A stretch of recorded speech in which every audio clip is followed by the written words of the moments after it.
जय माताजी मित्रों, ममता गोस्वामी मारी चेनल ममतानी रसोई में तमारुं स्वागत छे। आज आपणे बनावशुं काची केरीमांथी छुंदो। आ छुंदो आपणे बे अलग रीतथी बनावशुं। तो छुंदो बनाववा माटे मैं अत्यारे 1 किलो केरी लीधी छे। आ केरी आपणी राजापुरी केरी छे। ज्यारे छुंदो बनाववानो होय त्यारे आपणे आ रीतनी केरीनी पसंदगी करवानी अने कड़क केरी होय अने उपर आ रीतनो लाल भाग देखातो होय तेवी केरी आपणे लईशुं, जेथी तेनो भाग अंदरथी पीळो होय एनाथी आपणो छुंदो एकदम सरस बनशे। तो आ केरीनी छालने आपणे उतारी लईशुं। तो आ रीते आपणे बधी ज केरीने छोली लईशुं।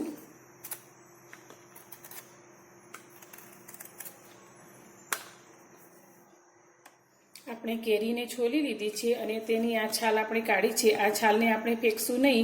ઉનાળામાં આપણે જ્યારે પણ કાચી કેરી ઘરમાં લાવી અને તેની છાલ નીકળે તે બધી છાલને આપણે ભેગી કરીને તડકામાં સૂકવી રાખશું અને બધી છાલ સુકાઈ જાય તો તેનો મિક્સરમાં પાવડર કરીને આપણે રાખશું તો તે તાંબા પિત્તળના વાસણ ઘસવામાં કામ લાગશે।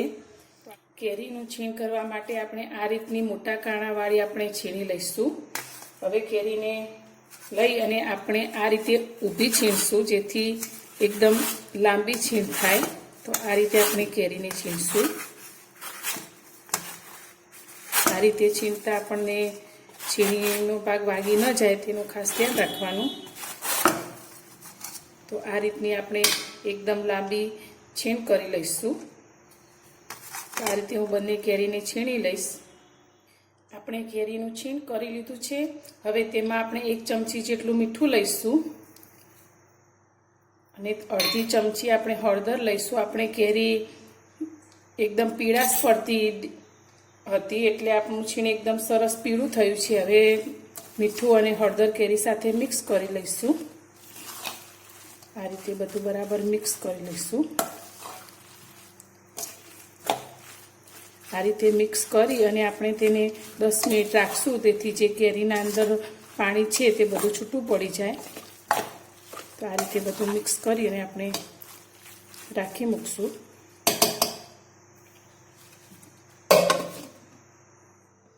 10 मिनिट जेवुं थई गयुं छे। हवे आपणे आ છીણને चेक करी लईशुं तो आपणा છીણमांथी पाणी छूटुं पड़ी गयुं छे।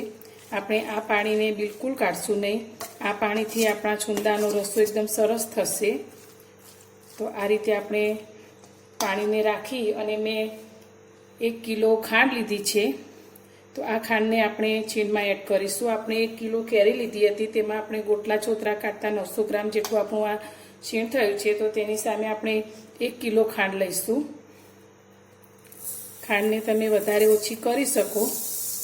आ रीते आपणे खांडने अंदर मिक्स करी लईशुं। खांडने आपणे છીણમાં नाखीने आ रीते हलावशुं एटले आपणी खांड છીણમાં ओगળી जाए। तो आ रीते आपणे हलावशुं अने एने अर्धो कलाक पछी मूकी राखशुं जेथी आपणी खांड बरोबर अंदर ओगળી जाए। आ रीते आपणे अर्धो कलाक राखशुं। अर्धो कलाक जेवुं थई गयुं छे अने हवे आपणुं आ છીણ અને ખાંડ બરાબર મિક્સ થઈ ગયા છે। આ રીતે બધી જ ખાંડ અંદર ઓગળી છે અને આ ખાંડનું પાણી થયું છે। તો હવે આપણે આ મિશ્રણને એક કપડાથી બાંધીશું આ વાસણ સાથે। તો આ રીતે મેં એક કોટનનું કપડું લીધું છે અને એ કપડાને આપણે આ રીતે બાંધી દઈશું।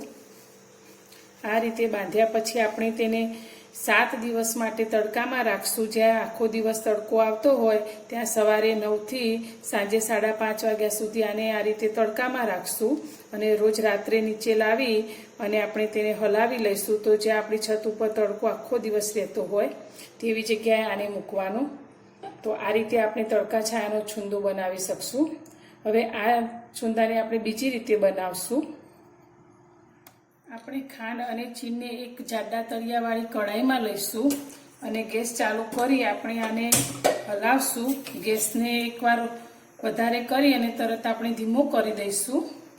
હવે આપણે આને જ્યાં સુધી એક તારની ચાસણી ન થાય ત્યાં સુધી આ રીતે હલાવતા રહીશું અને વચ્ચે વચ્ચે ચેક કરશું આપણી ચાસણી બને એ રીતે। તો આ રીતે આપણે સતત તેને હલાવશું અને ગેસને એકદમ ધીમો રાખશું।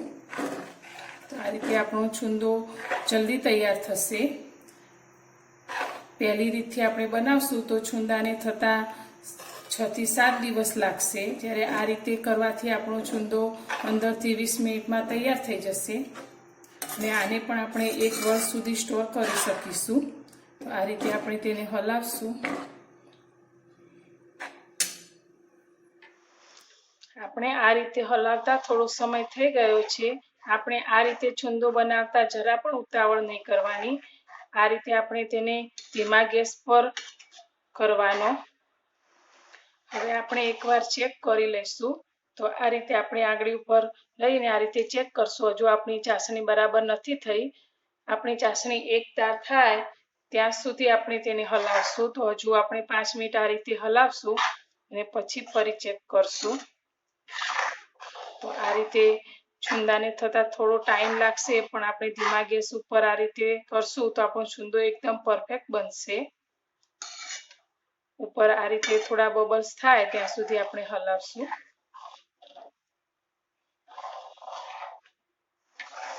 હવે આપણે આ છુંદામાં બબલ્સ થવા લાગ્યા છે. હવે આપણે એકવાર ફરી ચેક કરીશું આ રીતે. તો આપણી આ એક તારની ચાસણી થઈ ગઈ છે. તો હવે આપણે ગેસને બંધ કરી દઈશું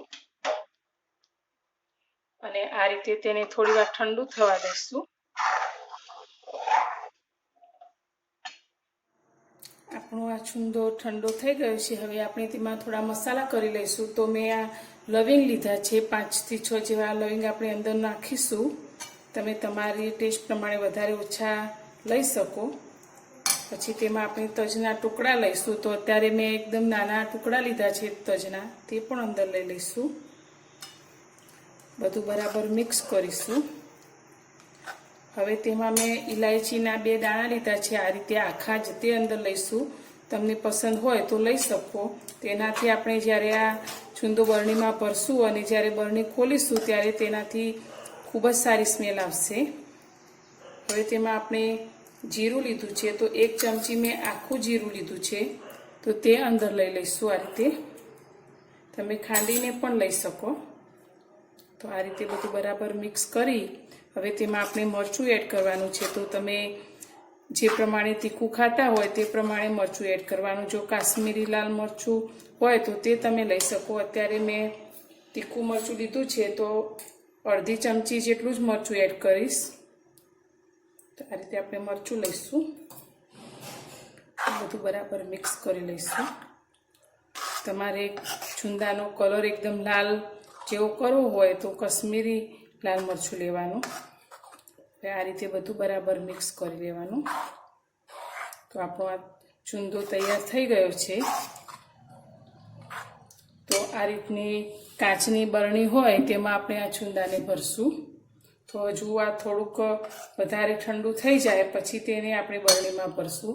તો મારી આ છુંદો બનાવવાની રીત તમને સારી લાગી હોય તો વિડીયોને લાઈક કરજો, શેર કરજો અને મારી ચેનલ પર નવા હો તો ચેનલને સબસ્ક્રાઈબ કરજો.